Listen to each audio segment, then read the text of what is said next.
If you want to win more games of Warcry, this is the video for you.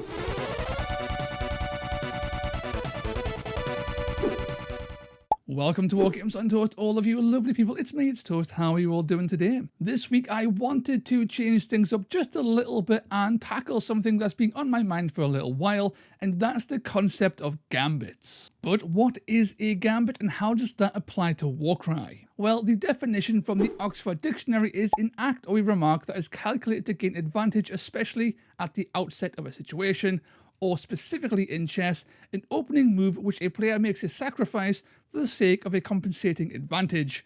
And both of these apply to Warcry, kind of, and this video is going to dive into that with one of my favourite gambits, which I'm going to affectionately call the Turn 2 deployment dump. So with the preamble out of the way, let's get on with the show.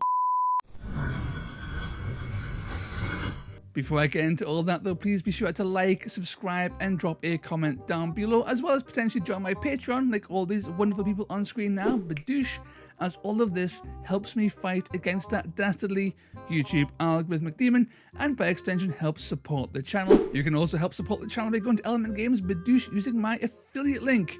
But with all of that out of the way, let's get on with the show. And now for something completely different. So I thought the best way to convey this gambit, the Turn 2 deployment dump, was to go to TTS, set up a basic battlefield with a standard mission from the Tangled Gnarlwood 2-pack.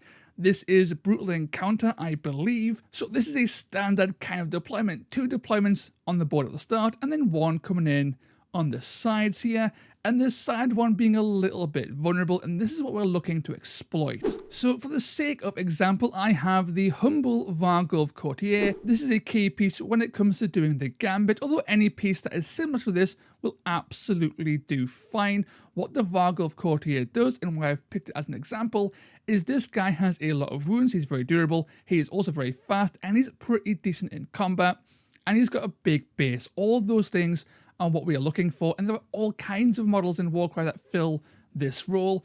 In Order, you have the Seraphon with their Lizard Riders. In Chaos, you have Varangard, and in Destruction, you have basically every option under the sun, but specifically, you have things like the Pig Knights in Ironjaws. But we are using the Varghulf for the sake of example, and we're going to ignore the rest of these deployments for now. So we have our Varghulf, and he is coming in on this dagger deployment, and we want to basically dump him over here. So on turn 1, all you do is take your Varghulf Courtier and you move him. He's moving 16, by the way, if you're double moving. He'll move his 16 inches and he'll plonk himself right here. And this is horrible for your opponent to deal with, because when they come in on turn 2, let's say they have some of these rather wonderful Gnoblars as an example. It could be any chaff. Ideally, you're looking for chaff or mid-range chaff. You don't want to do this against something that's a little bit bigger. And we'll get into the downsides of this later on. So we have our 3 Gnoblars. These come on turn 2, and these 3 Gnoblars are dead. Simple as that. You have sacrificed your ability to control the board to a degree by taking one of your main pieces from your list, and you've took him out of the main conflict, right? Things like the Varghulf big cavalry pieces want to kind of get in their face, use their bulk, durability and damage to really pressure your opponent early, because that's what they can do. This is a gambit. You are sacrificing something. You are sacrificing that to get the Varghulf to do nothing turn 1, but to gain massive value on turn 2, and that's the sacrifice.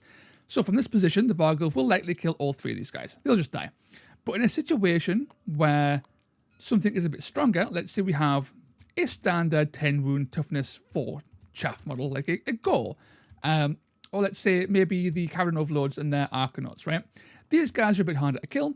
Steel Helms work wonders here as well. It doesn't really matter what the chaff model is, or what the mid-range model is, or frankly even what the elite model is in some cases, because you're not necessarily here to kill them. Killing them is a bonus, but not actually the reason here. The reason we're doing this is to tie them up. Warcry is a game of dice and risk, and this maneuver requires very little dice to pull off because you aren't relying on the kill. You're relying on standing in front of them. When they have 2, 3, 4 models coming in, you've sacrificed your Varghulf's position and possibly his life by the end of the game if they are strong enough or lucky enough to tie up those 2, 3, 4 models for 1, 2, or 3 turns, even pinning these guys down for a single turn. So all of round 2, they come into turn 3, they haven't moved.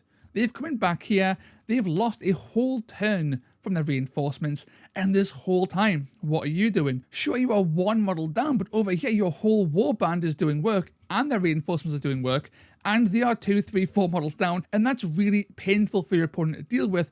And you might be thinking, Toast, you're sending a 300-point Vargulf or a Varangard out to kill Chaff, distract Chaff. That's terrible value. He's not getting his points back. And as a mindset that will hamper your competitive play going forward, let's say you got really unlucky and your Vargulf killed 2 guys and then died on turn 4. That is incredible value. Sure, you've only scored maybe 100 points worth of kills on your 300-point model. You've removed a third of their model count from the board for only 1 of your models, and then you have free reign again to do whatever you want. And this is fantastic in objective games because your opponent now doesn't have the numbers to contest the rest of the board, which gives you a huge advantage going forward. Now, looking at some counterplay, there is a deployment right here, and you'll often find that there's a deployment close to their turn 2 deployment. So if you move your Vargulf here to do this on turn 2, they know exactly what you are doing. What they're going to do, they might send this deployment down here, okay? Now, I'm using Go here as an example, as a quick example.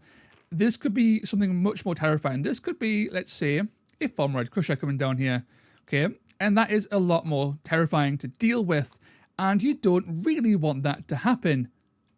Or do you?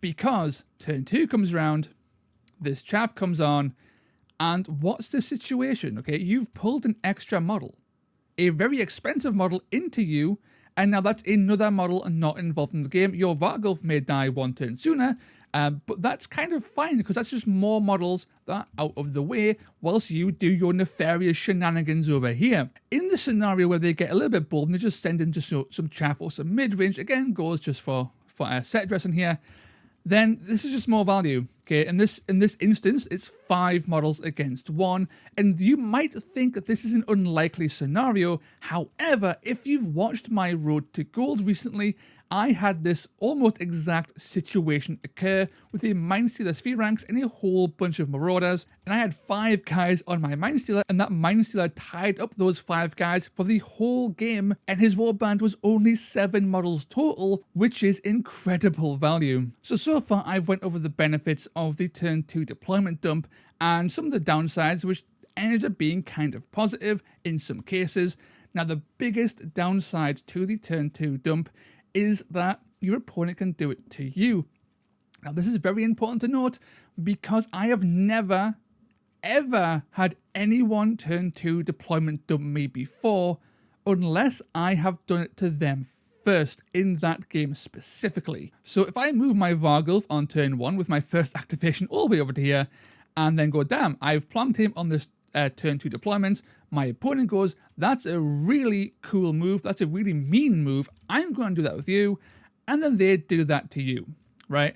And then you haven't really gained an advantage, you've given them a really good idea, and they've employed that with you, and then it kind of evens out a little bit, and that's not great. So how you want to do this safely is make this the last thing you do in your turn, right? You want to wait on your other models, maybe you want to bait their big model, okay? Maybe move him over here by using a bait, okay? Lure him in with the promise of an easy kill. Because remember, most people want to use their big smashy thing to do big smashy things. They don't necessarily want to walk him over here and just stand around. This is how most people play with their big toys. They want their big guy in the action, being involved, and controlling space. They don't want to go over here and waste a whole turn. Unless you do it. And then it becomes a fantastic idea because it makes so much sense. You wait it out and then you do it at the last possible moment. And finally, I guess it's time to talk about when this gambit will not work, because like in chess, not all openings and all plays and all gambits can be used all the time. It depends on the situation and on your opponent. And in Warcry, this largely comes down to the mission, the deployments, and your opponent's warband. So starting with the mission, we all know in that Warcry you don't really get a say as to where the deployments are. There's a very real chance this Vargulf starts over here, okay? And then it's much harder to get over here. That's 22 inches, not accounting for the terrain, which means you've got to run over here, then run over here, and then spend another turn going over here, and that's just not particularly effective. You can't really employ it then. Okay, so it doesn't work in those instances. There is a degree of randomness. You can combat that. So most tournaments will let you know what mission pack they're running. You can heavily weigh the odds in your favor by putting your big thing in the deployment that is closest to their turn 2 deployments in most missions to get the most value out of this gambit when you want to use it. Secondly, their turn 2 deployment might just be too strong. Let's use this Foam-Red Crusher as an example again, just for reference. Plonk him down here. He comes in on turn 2. Okay, do you really want anything going toe-to-toe with a Foam-Red Crusher? The answer to that is no. Okay, it's a straight no. Foam-Red Crushers are fairly underplayed nowadays after their points increase. However, they are still one of the most brutal things in all of Warcry, and they will kill nearly anything they get their hands on. You do not want to move your arguably overpriced for stats Vargulf into combat with a Foam-Red Crusher, where he gets a double swing on you first. That is horrifying. The gambit does not work then. But at the same time, don't be afraid to push the boat out a little bit to secure long-term advantage. Titans are scary. You don't really want to meddle with a Titan without a net or win another Titan. However, let's pretend these Gore here, because I forgot to put out some Stormcast. Let's pretend these Gore here are Stormcast Eternals. A Stormcast Eternal Warband is like at most 6 models.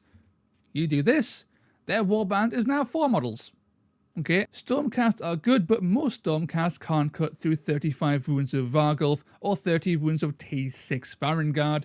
It doesn't happen very often. You'll tie these guys up for a few turns, possibly kill them over the course of the game, and that's all good for you. You're locking down 2 models, and you have 4 models left. You know, a Vargulf Warband can have potentially 10 models total. You're now looking at 9 versus 4. That is a massive advantage in your favour. Go and win that game. I know I've said finally a few times, but finally, one way to get around the potential of them sending their Titan to smack your guy, if you go down here, is to bring something that has a little bit of support. For example, the Mindstealer Sphere ranks. You can land this guy right here and then throw the net out.